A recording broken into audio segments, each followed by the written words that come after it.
My name is Nicole Alvarez. I'm here with Sarah and Josh from Phantogram. Hi, guys. Hi. Hey, thanks for having us. For some reason, these last couple of months, I've had this borderline obsessive fixation with Futuristic Casket, which I hadn't heard for so long, and it played somewhere. I don't know. Could have been a movie, TV show, somewhere I was at. And it took me right back to 2009. Nice. So I think when I found out that you guys were coming in, I'm like, I manifested that. Awesome. Great. Don't know if I can curse. Which took me back to the first record, which I've been listening to again. Because sometimes you forget. You're in the moment and then you move on. Yeah. And between Futuristic Casket and When I'm Small, it's amazing that was your first record and how you started off so strong, because you're not just creating music that my ears are enjoying. It's like an emotional landscape.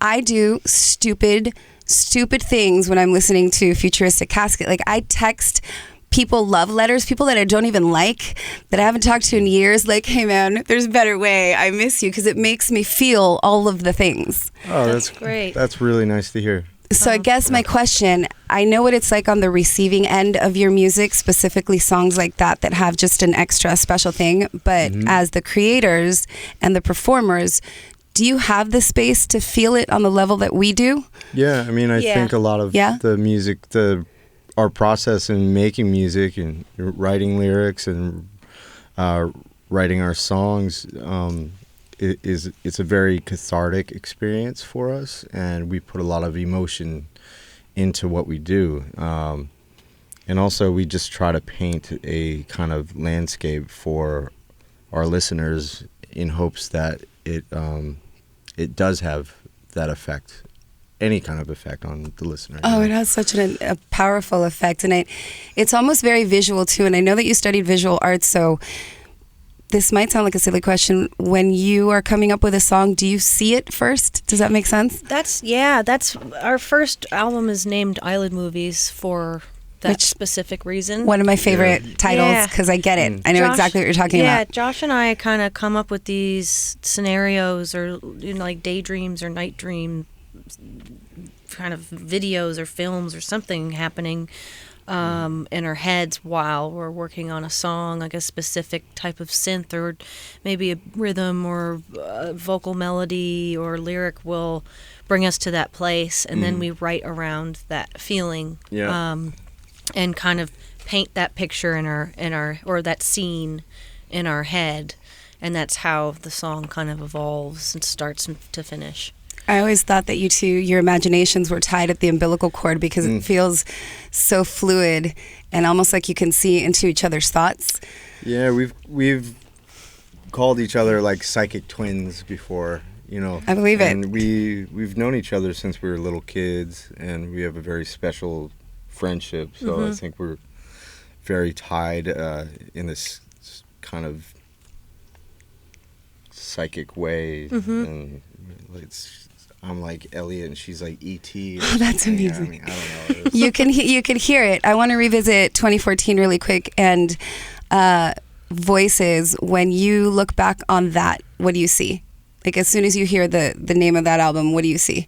Voices? Yeah. Oh, I see a barn in upstate New York where we, is a studio, a barn converted into a studio. I see that, and the countryside, summertime, lot of stars at night, and it's so desolate in the middle of nowhere place with just tons of just beautiful scenery and just the two of us. It's so crazy. Writing a really awesome record. It's so crazy because and we weren't there, but that's kind of what we see when we listen to it. Like the track Bill Murray which is funny because it's called Bill Murray. Does he even know? No, I don't think so. We need that guy needs to be front row. We're not going to give up. No, and I'm going to help you on this crusade. But it's funny because I remember when I got that album, I put on Bill Murray. I'm like, what is this going to sound like? And it's the most, in my opinion, beautiful song on the album. And it paints the picture that you were talking about. But Bill Murray needs to know. Yeah, I know. Yeah. Well, we had a whole music video. We wrote this whole idea out. It was all visual, and I think a lot of the emotion in the song comes from there. And we envisioned Bill Murray being the character in it, and So it's very important that we meet. Guys, it's gonna look, we're manifesting. That's what's happening in this room. Yes. Okay, and then just looking back real quick, revisiting 3, do you have a fond memory? What's your fondest memory of the record 3? The fondest memory. Still looking for Bill Murray. Still looking for fucking Bill Murray. Still looking for Bill Murray, never finding him. I don't know. That was a whirlwind of a record to make. At the time, it was like I'm trying to remember anything fond, other than coming up with great art because of. Doesn't even have to be fond. Like, who were you during the making of that record? Like, describe yourself in one word during that era. Jesus, I was very, very lost. That was a great description, by the way. Oh, Jesus. I get it. I was, yeah. I get that. Sometimes I feel like I blacked it out, but writing the record was my therapy. It was our therapy. And releasing it, and being very proud of it, and looking forward to tour. Tour, on the other hand, was a whole different kind of beast, because it's kind of like when you finish a record, you're like, oh, yes, okay, great, like, got all these things out of me, I'm like, all right, oh, that was so great. Then you have to go on tour, and you have to play these songs over and over every single night, so it's like this kind of it was exhausting, but also extremely meaningful and very important shows. Those are two very powerful things battling each other, where it's a catharsis, but it's also a demand. And if you don't want to do it, but you're being forced to, but at the same time it's therapy. Like, so somehow navigating that has got to be difficult. To find that strength to do it without trying to, break down, but also, give your feeling and your meaning to the audience. Yeah. That's probably the most memorable. Okay. I would say. Okay. But Josh? Yeah, I mean, I tend to just agree with Sarah. It was just a strange period with what we were dealing with. But, I mean, overall, the album process was really fun and good. When I think about making that album, aside from working with some fantastic people like Dan Wilson and Ricky Reed, I tend to think about more the demo stages of making our records. That's always the most fun. Yeah, for you. Because everything's just fresher and exciting. And I'm making beats and just really not thinking too much about it. And we're brainstorming. And that's more what I think about when I think of that album. You two have known each other since preschool, and you've been best friends, and I think it's my favorite part of this whole story is the friendship. A few years ago, I was with child, so I don't remember much, but I interviewed you very briefly at Acoustic Christmas, and it was the three of us and Leroy. And I don't remember what I asked, but you looked at him, and you looked at me, and like in the most tender way, you're like, he's my bestie, which was like the best, most genuine way to answer that. What would you go back and what advice would you give teenage Josh if you could go back in time? Don't pick up that cigarette, sir. Don't smoke cigarette. Don't smoke cigarette. Chain smoke cigarette. So she would save your life. In my garage, we would hide. Josh would hide chain smoke cigarettes with my sister in our garage. It's so cool that you have so many. What I would say. You have so many memories with each other. But Josh, what would you go back and tell teenage Sarah? Like one piece of advice that might help her along the way. Don't pet the sweaty things. I'm assuming that's an inside joke. No, I don't know. Sarah's always been a really cool person. I mean, Sarah's just really cool. So I don't know what would I say.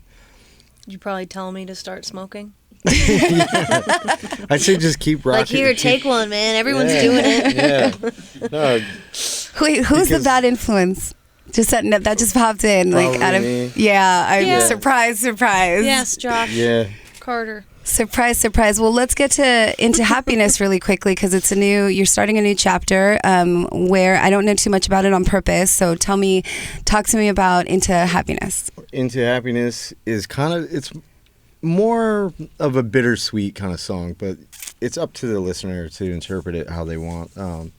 it's our first song that we've ever really broached the topic of happiness, because most of our songs are really dark. But it's kind of, it's like the lyrics, here I go, there I am, kind of just being gone, being not there emotionally, physically, etc., and even within, and finally getting to a place where you can dig deep and find that inner happiness with yourself, and be able to share that with others. It's you've always let us see into the little trapdoors in your minds through your music and painted these pictures for us, and I've got to say, it's been such a pleasure to listen to Phantogram music, because it makes me feel like I'm floating in the cosmos, but like with a samurai sword. I can't really, it's a visual that I have. So what's next? Where will that live? I know you're going on tour with Bob Moses, two of my favorite dudes in the whole world. Yeah. What is next? Next is the tour, and then we're going to play some new songs on tour. So it's this beginning of the end. I can.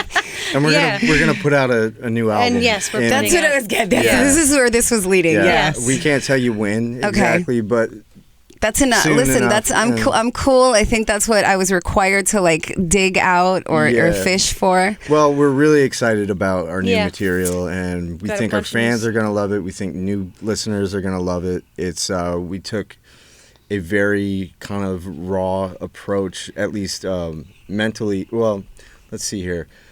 We just kind of experimented a lot and had fun making this record, and didn't think too hard about the process. We just let it happen. I'm so excited. We're really pumped. You guys, I'm going to leave you with this, but you started off so strong with the first record, and some people, they start off strong because they give it everything, and then either because they try too hard or because they're told what to do by this many people, they lose their voice. Yeah.